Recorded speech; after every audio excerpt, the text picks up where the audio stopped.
पूज्यपाद स्वामी जी ने समाधि भक्ति में कहा है, एकापि समर्थेयम जिन भक्ति दुर्गतिम निवारितुम पुण्यानि च पूरितुम दातुम उत्तश्रियम कृतिनः। हे वीतराग भगवान, एक आपकी ही भक्ति समर्थ है। किसमें है? एकापि समर्थेयम, जिन भक्ति अर्थात जिनेन्द्र भगवान की दुर्गति निवारितुम, दुर्गति का क्या करने वाली है? निवारण करने वाली है। नरगति को दुर्गति कहा है। त्रियंचों में एक इंद्रिय से लेकर के असंगी पंचेंद्रिय तक की पर्याय को दुर्गति कहा है। त्रियंचों में संगी पंचेंद्रिय त्रियंचों की गति को भी क्या कहा है? दुर्गति कहा है। फिर इसके बाद में देवों में भी जो इंद्रों को छोड़ करके से सामान्य पारिषद या अन्य अनेक आदि जाति के देव हैं, वो भवनवासी व्यंतर जोशी, इन सबको देव दुर्गति कहा है। क्या कहा है? देव दुर्गति कहा है। मनुष्यों में, मलेच्छों में और नीच गोत्रों में जन्म होना सो मनुष्य गति में भी दुर्गति कहा है। इसको भी क्या कहा है?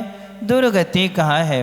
तो हे भगवान, आपकी भक्ति दुर्गति का तो निवारण करती है, अर्थात इतने स्थानों पर वह जन्म नहीं लेने देती है, और साथ साथ में पुण्य को क्या करती है? पूर्ण करने वाली है। पुण्य की वृद्धि कराती है यह स्तुति, और क्रम से यानी परंपरा से मोक्ष को भी देने वाली है। किनकी स्तुति?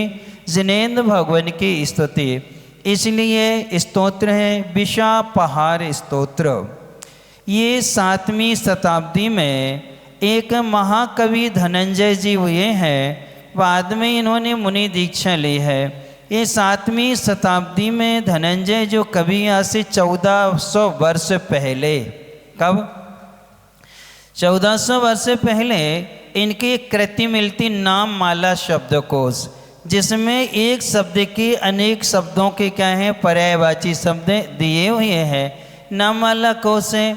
इनका द्विसंधान काव्य और सप्त संधान काव्य भी है। ऐसे धनंजय कवि हैं, इन्होंने भी एक स्तोत्र की रचना की है जब जे घर में थे। कहाँ थे? गृहस्थ में थे। सेठ पुत्र थे। कौन थे? सेठ जी थे। तो 3 प्रकार के विष होते हैं।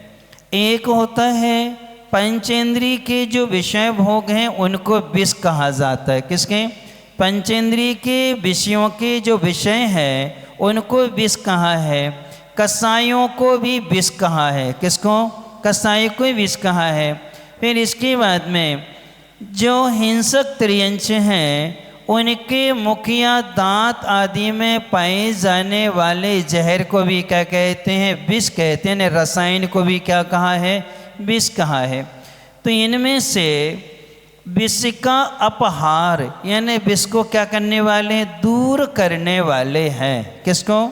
विष को क्या करने वाले हैं? दूर करने वाले हैं। इनके विषय में मिलता है 7वीं शताब्दी में सेठ धनंजय जी जिनेन्द्र भगवान की पूजन करते थे, और जब घर से आते थे, निकलते थे और सब कुछ त्याग कर देते। 2.25 घंटे के लिए संपूर्ण मोह का, विकल्पों का, सारी चीज़ों का क्या कर देते थे? त्याग करके वीतराग भगवान की स्तुति कर रहे थे, पूजन कर रहे थे। उनके पुत्र को इकलौता एक ही बेटा था। उस बेटे को सर्प ने क्या कर लिया था? काट दिया था उद्यान में। तब वह जहर के कारण फैलने से मृत जैसा 3 बार घर से समाचार आया, लेकिन सेठ जी ने उस समाचार पर कोई ध्यान ही नहीं दिया। सेठान ने गुस्से में बालक को ले आई जिनालय में क्या कर दिया? उसको छोड़ दिया। अब इसके बाद में जब उनकी पूरी पूजन हो गई, पूजन करके निर्वित होकर असही कह करके जैसे जिनालय के बाहर आए और बेटे को क्या है देखा, तो जहर से पूरा जहर चढ़ चुका था, हरा नीला जैसा हो गया था। तत्काल मुड़े, भगवान से प्रार्थना की, और वह प्रार्थना करते हुए इस स्तोत्र की रचना कर ले, और रचना करते हुए 1 से 40 तक क्रम से पढ़े। फिर बगैर रुके 40 से लेकर के पुनः 1 तक 39, 38 आदि करके उल्टी क्रम से पढ़े। फिर एक के बाद में उन्होंने 2 नंबर से लेके फिर पढ़ा उल्टे ही क्रम में। ऐसा 3 बार उन्होंने किया और करते ही साथ में गंधोदक लिया। वह जल जैसे बालक के माथे पे लगाया तो बालक क्या था, उठ करके बैठ गया, मतलब सारा जहर क्या हो गया, उतर गया।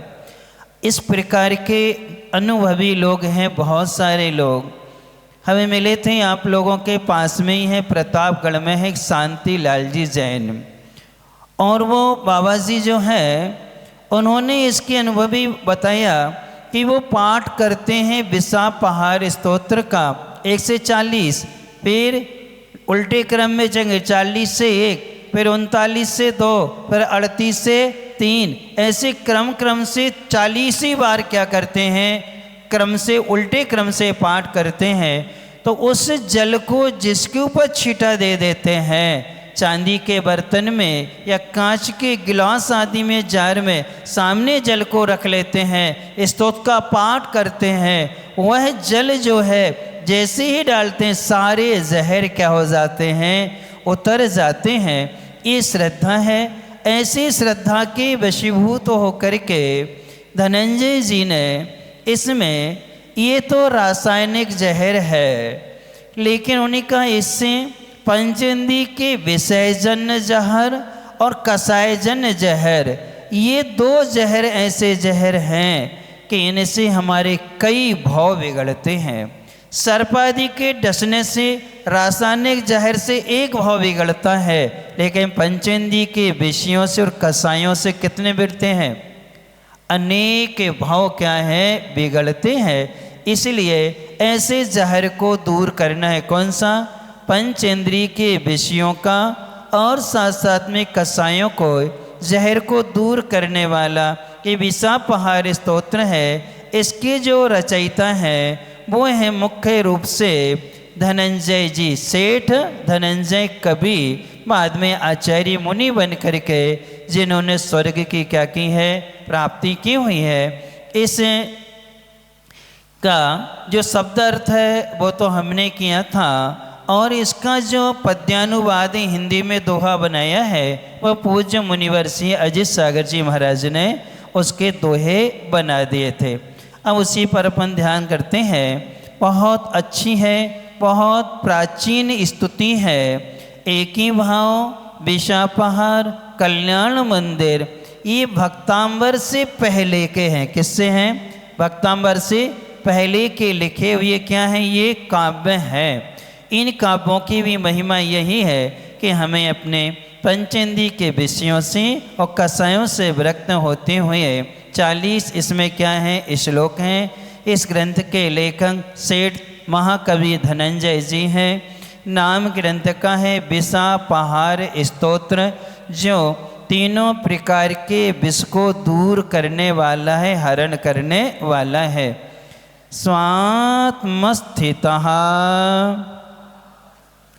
सर्वगतः समस्त व्यापार वेदी विनिवृत्त संगः प्रवृद्धे कालोप्य जरो वरेण्यः पायादपायात् पुरुषः पुराणः। दूसरा लेंगे, एक साथ 2 छंद हैं ये। परई रचिन्त्यम युगभार मेकः स्तोतुम वहन योगी भी रप्य शक्यः स्तुत्योद्य मेसौ वृषभो न भानो किमप प्रवेशे विशति प्रदीपः। स्वात्मस्थितः सर्वगतः समस्तो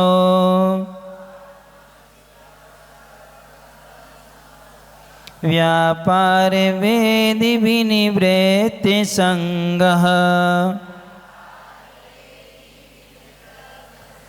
प्रवेदिकारो कालोऽपि जरो वरेण्यः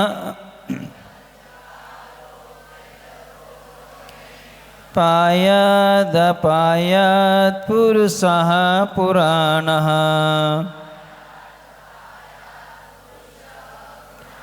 परैरचिन्त्यं युगहारो मेकः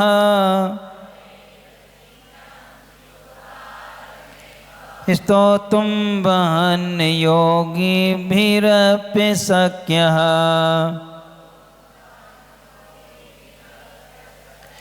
स्तुत्योदमेशो वृषभो न भानुः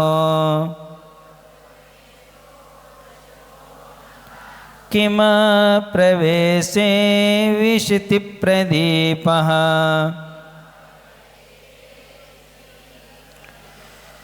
स्वात्मे स्थितः सर्वगतः समस्तो व्यापारे वेदि विनिवृत्ति संगः प्रवेदि कालोऽपि जरो वरेण्य पायादपायात् पुरुषः पुराणः परैरचिन्त्यं युगवारो मेकः स्तोतुं वहन् योगिभिरप्य शक्यः स्तुत्योदमेशो वृषभो न भानुः किम प्रवेशे विशतिप्रदीपः निज आत्म में स्थिर रहकर सर्वगता सर्वज्ञ रहे सकल संग के त्यागी होकर व्यापार बुद्धि से युक्ति कहे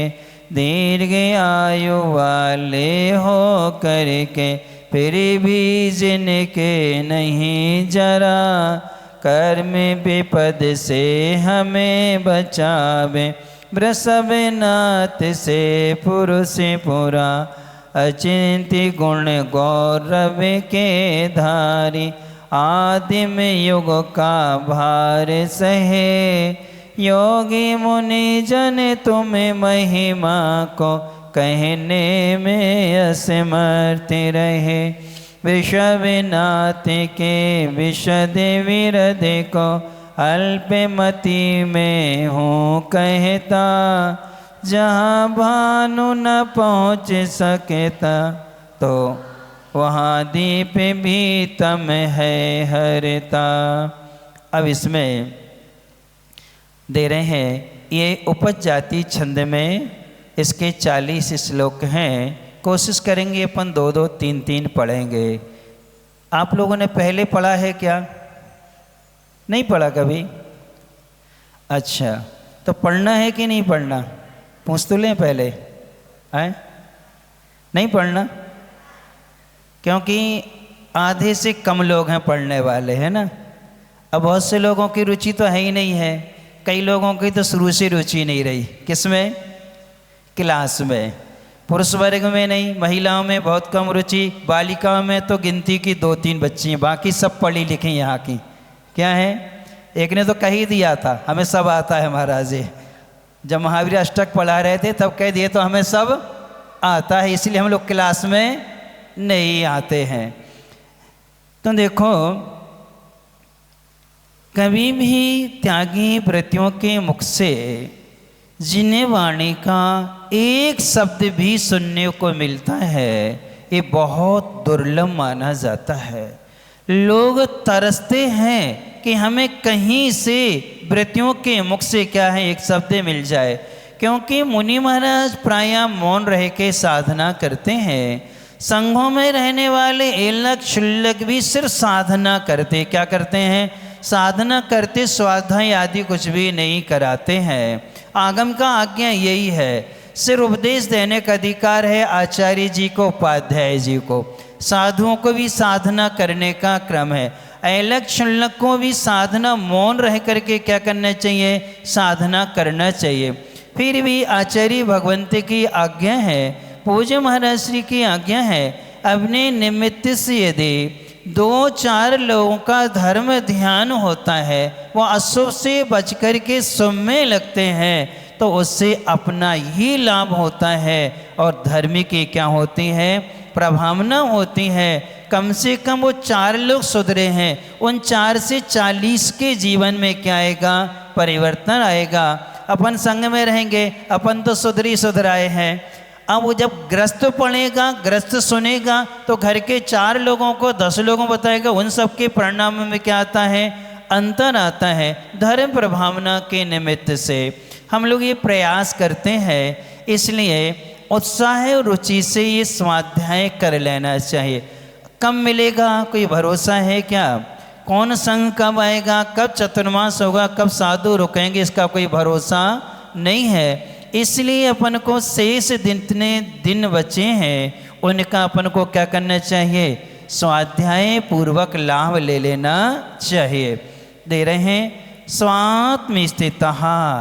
स्वात्म स्थित का अर्थ होता है स्वयं यानी अपनी, आत्मा यानी आत्मा में, स्थिता यानी स्थित, अपनी आत्मा के स्वरूप में स्थित, अपि यानी भी, सर्वगतः यानी सभी जगह व्यापक हैं।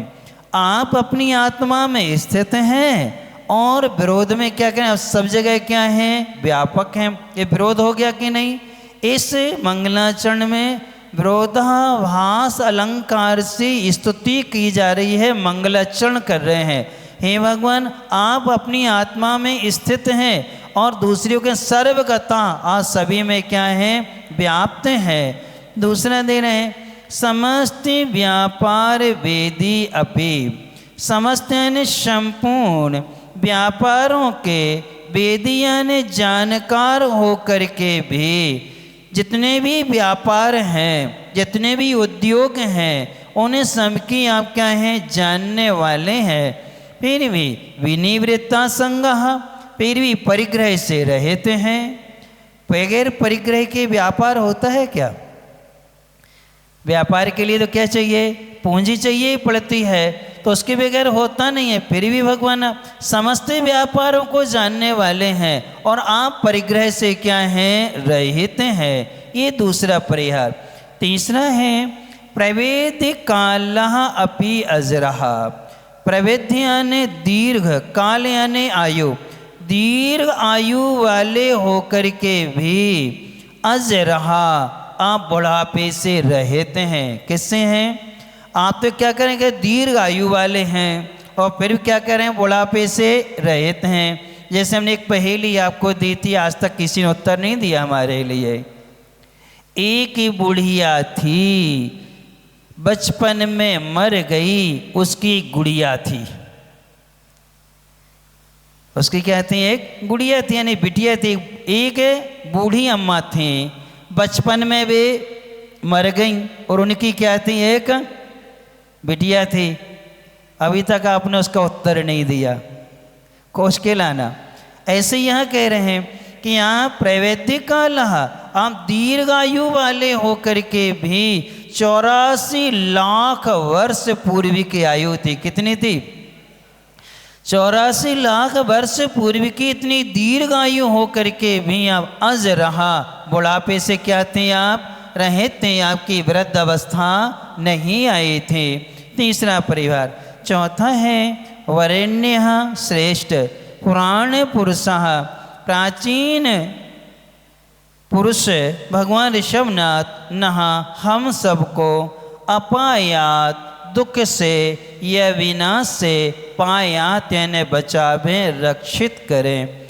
हे भगवान, आप आत्म स्वरूप में स्थित होकर के सभी जगह व्यापक हैं, समस्त व्यापारों के जानकार होकर के भी परिग्रह से रहते हैं, दीर्घायु वाले होकर के भी बुढ़ापे से रहते हैं। ऐसे श्रेष्ठ प्राचीन पुरुष यानी युग के आदि में हुए हैं, ऐसे भगवान ऋषभनाथ हम सबको दुख से या विनाश से क्या करें, बचावें, क्या करें, रक्षा करें। फिर दे रहे हैं परही यानी दूसरों के द्वारा, दूसरे छंद में परही यानी दूसरों के द्वारा, अचिंत्यम, चिंतन करने के अयोग्य। आप दूसरों के चिंतन में नहीं आ सकते। कौन? आदिनाथ भगवान। इसमें भी आदिनाथ भगवान की क्या की जा रही है? स्तुति। तो आप दूसरों के द्वारा चिंतन करने के अयोग्य हैं। युग भारम, और युग भारम कर्म युग के भार को, किसके?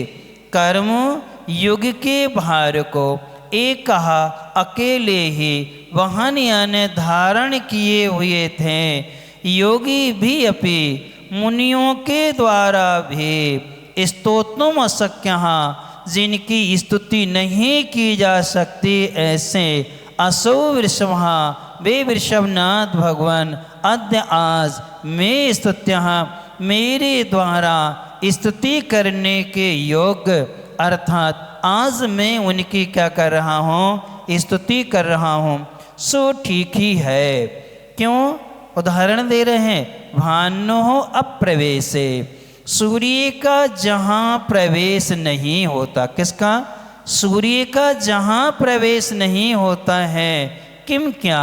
प्रदीप, दीपक न विशति, प्रवेश नहीं करता, अर्थात अवश्य करता है। जिन स्थानों पर सूर्य का प्रकाश नहीं पहुँचता है, उन स्थानों पर कौन पहुँचता है? दीपक। क्या वहाँ दीपक का प्रकाश नहीं पहुँचता? अवश्य पहुँचता है। ऐसे ही भगवान आप दूसरों के द्वारा चिंतन करने के अयोग्य हैं। आपने युग की आदि में अकेले ही कर्म युग के भार को धारण किया था। आप मुनियों के द्वारा भी, बड़े बड़े योगी गणधर आदि भी आपकी स्तुति करने में समर्थ नहीं हुए हैं। ऐसे वृषभनाथ भगवान की आज मैं स्तुति करने की तैयारी कर रहा हूँ। उनके लिए मैं समर्थ हो रहा हूँ। क्यों हो रहा हूँ? जहाँ सूर्य का प्रकाश नहीं पहुँचता है, वहाँ दीपक का प्रकाश अवश्य ही पहुँच जाया करता है। पहले छंद में मलंग अर्थात मंगलाचरण में विरोधाभास अलंकार से अर्थ किया था कि सबसे पहले कहा था आज स्वरूप में स्थित हैं और सर्वव्यापक हैं। ये कैसे? तो देखो, दो प्रकार की संस्कृति है। एक श्रमण संस्कृति है, एक सनातन संस्कृति है। वो लोग ईश्वर को व्यापक मानते हैं शरीर की अपेक्षा से। ब्राह्मण लोग जो होते हैं वो सब लोग क्या मानते हैं? ईश्वर व्यापक, कण कण में क्या है? भगवान है, ऐसा वो मानते। और अपने यहाँ भी है। ऐसा कोई प्रदेश नहीं है जो उनके ज्ञान का विषय नहीं बन रहा है। उनके यहाँ शरीर की अपेक्षा से व्यापक हैं, अपने ज्ञान की अपेक्षा से क्या हैं? व्यापक हैं। अपनी आत्मा में स्थित होकर के भी संपूर्ण पदार्थों को उनका ज्ञान क्या कर रहा है? जान रहा है। छह ही द्रव अपनी अपनी उत्पाद व द्रवयुक्त पर्यायों से उनके ज्ञान में क्या है? झलक रहे हैं। इसी ज्ञान की अपेक्षा क्या होगा? यहाँ व्यापक हैं। अपनी आत्मा में रह करके भी ज्ञान की अपेक्षा से व्यापक हैं। दूसरा, जिस समय आप समुद्घात करते हैं, जब केवल ज्ञान हो जाता है, केवल ज्ञान होने के बाद में आयु कर्म कम बचता है और वेदनी, नाम और गोत्र, इन तीन कर्मों की स्थिति ज़्यादा होती। किनकी? वेदनी, नाम और गोत्र, इनकी स्थिति ज़्यादा। मान लो आयु बची है उनकी 3 दिन की और इनकी स्थिति बची है 30-30 साल की। कितने साल की? 30-30 वर्ष की इनकी आयु बची है। और किसके बराबर करना है उनको? आयु कर्म के बराबर करना है। तो अपने आत्मा के प्रदेशों को क्या करते हैं? तीनों लोकों में फैला देते हैं। दंड, कपाट, प्रतर और लोक पूरण। पहले आत्मा के प्रदेश डंडे के आकार के सीधे निकलेंगे, फिर उनको कपाट का रूप दिया जाएगा, बिल्कुल ऐसे हो जाएंगे। दरवाजे ऐसे रहते हैं। प्रतर यानी वो क्या हो जाएंगे? खुल जाएंगे और फिर पूरे लोक में क्या हो जाएंगे? व्याप्त होंगे। फिर उसी क्रम में क्या आएंगे? वो वापस आते हैं। तो आयु कर्म के बराबर उन कर्मों की क्या होती है? स्थिति हो जाती है। और वो 5 ह्रस्व अक्षर उच्चारण करने मात्र में जितना समय लगता है आ ई उ रिल री, ये भी हमारे द्वारा नहीं, श्रुत केवली के द्वारा। किनके द्वारा? जो श्रुत केवली संपूर्ण द्वादशांग को जानने वाले हैं, उनके द्वारा बोले गए 5 ह्रस्व अक्षर में जितना समय है उतने में कर्म की 85 प्रकृतियों को नाश करके कहाँ जाते हैं? मोक्ष जाते हैं। इसलिए हे भगवान, आप अपनी आत्मा में स्थित होकर के भी क्या हैं? ज्ञान की अपेक्षा से सर्वे व्यापक हैं। और ये कहा है कि व्यापारों से आप क्या हैं? सब व्यापारों को जानने वाले हैं और परिग्रह से रहित हैं। इसका परिहार ये है, समस्त व्यापार मतलब यहाँ परिवर्तन लेना। व्यापार से क्या लेना है? परिवर्तन। किसी भी द्रव्य में जितनी भी पर्याय उत्पन्न हो रही हैं, उन सारी पर्याय को आप क्या करने वाले हैं? जानने वाले हैं। व्यापार से लेना है पर्याय। आज सभी पर्यायों को क्या है? एक साथ जानने वाले हैं। इसीलिए आप क्या हैं? परिग्रह से क्या हैं? रहित हैं। अर्थात संग्रह बिल्कुल भी नहीं करते हैं। अर्थात परिणमन होता रहता है। ऐसी कोई वस्तु नहीं है जिसमें परिणमन ना हो रहा हो। एक आई थी आज, यहीं की माता थी, वो यहाँ बैठी नहीं है। यहाँ नहीं बैठी क्योंकि भाई आहार देवी आती, क्लास में नहीं आती और वो भी कभी कभार। तो उन्होंने से पूछा कि महाराज जी, आप जब देखो जब बदलते रहते हो, आप क्या करते रहते हो? बदलते रहते हो। कभी कुछ लेते, कभी कुछ लेते, कभी कुछ लेते हो। हमें समझ ही नहीं आता हम क्या लेके आए। जैसे ही उन्होंने ये कहा तो हमने कहा संसार का स्वभाव परिवर्तनशील है। हमें तो परिवर्तन देख के बैराग आ गया। तुम्हें? अरे महाराज, जो ने कहो। यानी आपने कितने परिवर्तन देखे हैं? आप घर में रह के इतने परिवर्तन देखते हैं, जिनको हम अपना मानते हैं वही हमारे लिए शत्रुवत भी व्यवहार कर जाते हैं। लेकिन अपन तो उस पालतू कुत्ता जैसे हैं कि तऊ दुत्कारो, वो आके चाहे मारो, चाहे पीटो, चाहे कचू करो, निकाल के भगा भी दो डंडा से, लेकिन वो आहे कहाँ? तो आप लोग क्या हो गए? यानी आपके कितनी वो है कि देखो इतना अपमान अनादर होने के बाद भी हम कहाँ आ रहे हैं? वहीं वापस आ रहे हैं। तो ये भगवान जो है प्रत्येक परिवर्तन को जानते हैं। उसे परिवर्तन में कभी ना राग करते और ना द्वेष करते हैं। जहाँ राग और द्वेष होता है वहाँ संग्रह होता है, और जहाँ राग और द्वेष नहीं है वहाँ कोई संग्रह नहीं होता है। इसलिए भगवान क्या है? परिवर्तनों को देख रहे हैं लेकिन संग्रह नहीं करे। क्यों? उनका ज्ञान दर्शन वीतरागी है। 18 दोषों से क्या है? रहित हैं। 4 घातिया कर्मों का क्या कर दिया है? नाश कर दिया है। इसलिए हम लोग भी बहुत परिवर्तन देखते हैं, बहुत से लोगों में देखते हैं, हम अपने सहधर्मियों में भी देखते हैं। तो हम यही सोचते हैं ये तो स्वभाव है। द्रव्य का परिणमन होना, परिवर्तन, उसका क्या है? ये स्वभाव है। अब ऐसे स्वभाव को जान करके हम क्यों बिगड़े? हम क्यों बिगड़े? क्योंकि यदि परिणमन करेंगे तो कर्म का संग्रह होगा। उस कर्म के संग्रह का फल हमको ही भोगना होगा। कोई कभी भी साथ देता नहीं है। इस श्रद्धान होने से हे भगवान, आप संपूर्ण पर्यायों को जानने वाले हैं। उन पर्यायों में राग और द्वेष नहीं करते हैं। इसलिए आप क्या हैं? संपूर्ण परिग्रह से क्या हैं? रहित हैं। अर्थात आप कर्म वर्गणाओं का संग्रह भी नहीं करते हैं। आपका ईर्यापथ आश्रव है। कौन सा आश्रव है?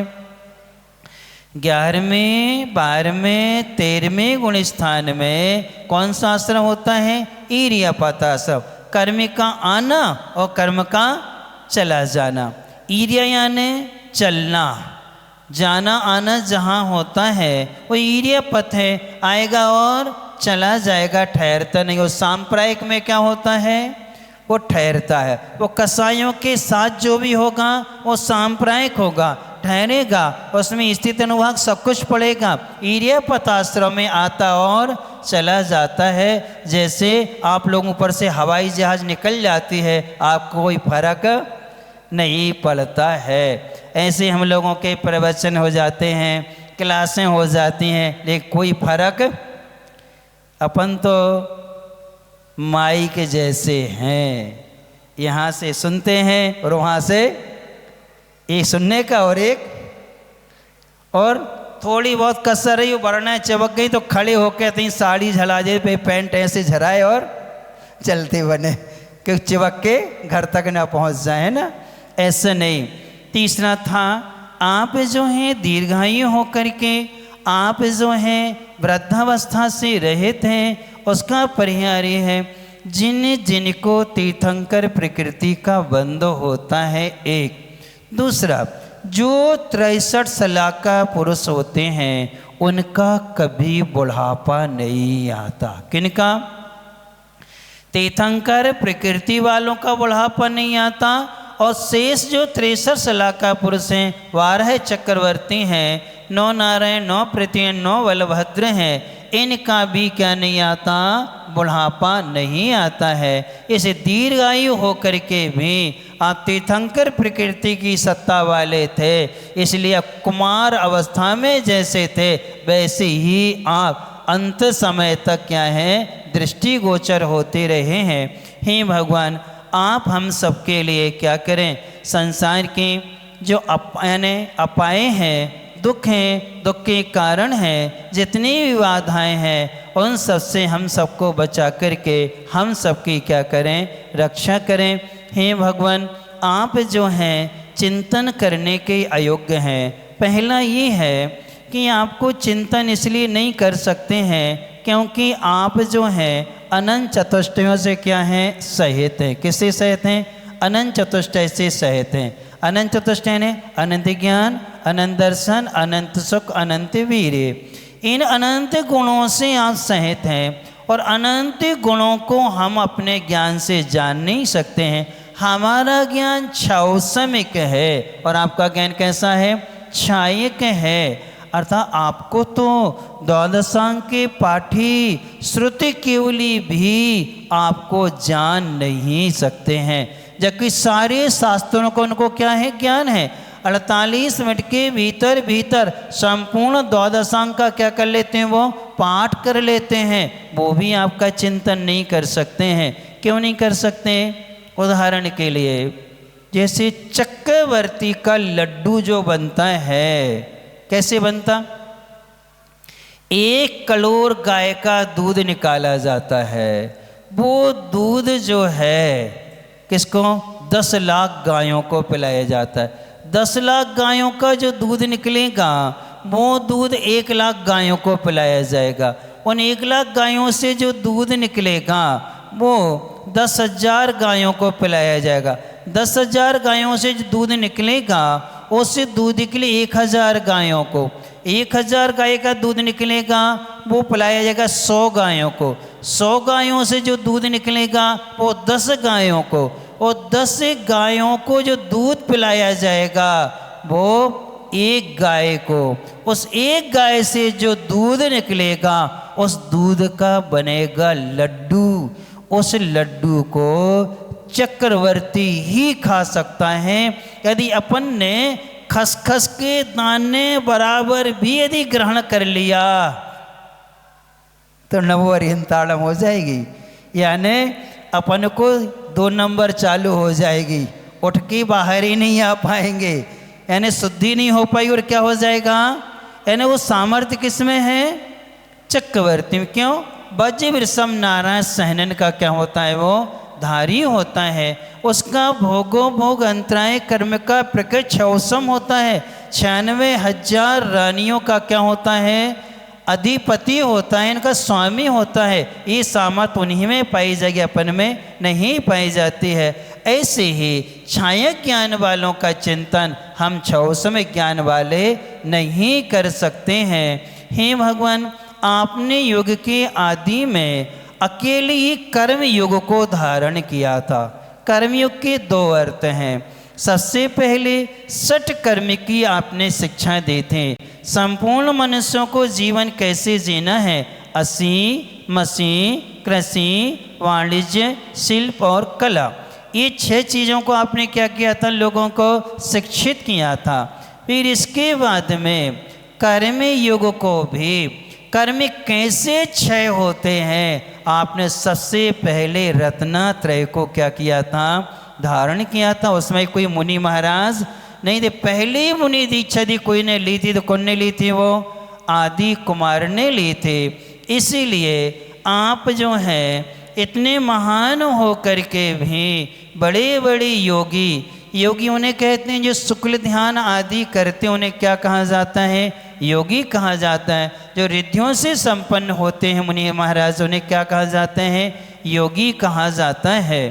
ऐसे वृषभनाथ भगवान आज मेरे द्वारा स्तुति के योग्य हो रहे हैं। किसके द्वारा, स्तुति के योग्य आप में इतनी विशेषताएं हैं, इसलिए हम आपकी स्तुति कर रहे हैं। तो सो ठीक ही उदाहरण दे रहे हैं, जहाँ सूर्य का प्रकाश नहीं पहुँचता है वहाँ दीपक से काम चल जाता है। ठीक इसी प्रकार से भले बड़े बड़े योगी आपकी स्तुति करने में समर्थ नहीं हुए, लेकिन मैं दीपक के समान आपकी स्तुति करके अपने संसार को, अपने भाव भ्रमण को कम कर लूँगा।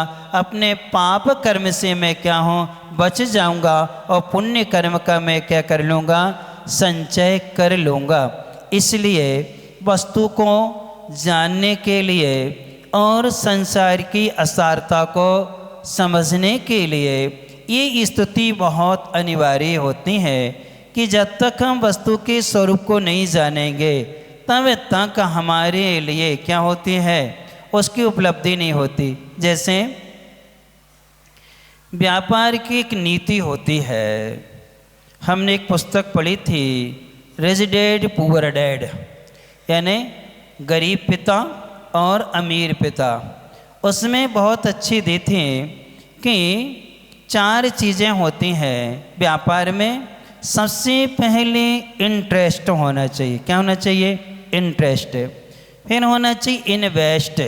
फिर क्या होना चाहिए, इन्वेस्ट। फिर इन्वायरमेंट।